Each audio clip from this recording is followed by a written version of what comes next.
Hey crew, it's going to be a quick discussion about athletic stancing. You know, in last week's Legends, that would be, what is this, today's April, whatever it is, the third week of April, but the last week's Legend newsletter, we had an article in there we put together about making sure your fighting stance is one that is geared toward a good athletic position. When you're on your feet, you can look at that for details. We're talking about pretty much whatever stance you could jump from or move off laterally from either position with a very little takeoff. The closer your feet are under your hips, probably the better off you are. We know there's going to be some changes when we start moving off to a fighting stance, but still not too far off. You're going to keep those hips equally, your hips equally between the feet and the upright position. I just want to really quick talk about this same thing, athletic position and stancing when you hit the ground, whether you're talking about cross-body position or top saddle, a mounted position. However you're standing on the feet, let's say if we know we're standing in a fighting stance, I'm a southpaw, so the right side forward, but we still know athletic position is going to be, let's say we'll talk a jumping stance, your hips directly between the feet, so we get a 50-50 weight distribution.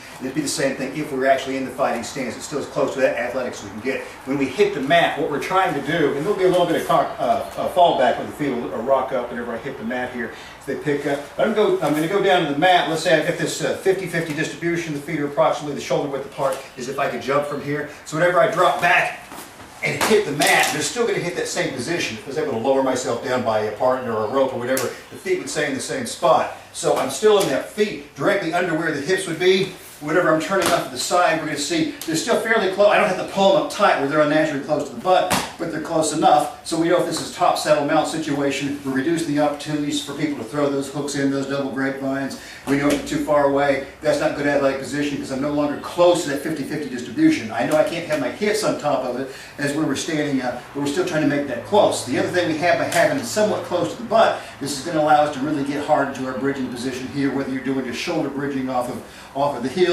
or going off the balls of the feet, so you can get all the way up from the head or at least the top of the head. Same thing holds true for the crossbody position. But so, good athletic position from the standing position, 50-50 distribution, same thing on the ground. Don't try and throw your legs out and kick any particular position, and God forbid, of course we're not going to go to this relaxed position. We go in the crossbody to get rid of that noise if you're still doing that. But just think about however you're in a good athletic jumping position, that's going to be your fighting stance, standing up. It's going to be the same thing if you're on the feet, whatever you hit your back. Of course, we don't want you on your back if possible, so we're talking good athletic position from the defensive ground position.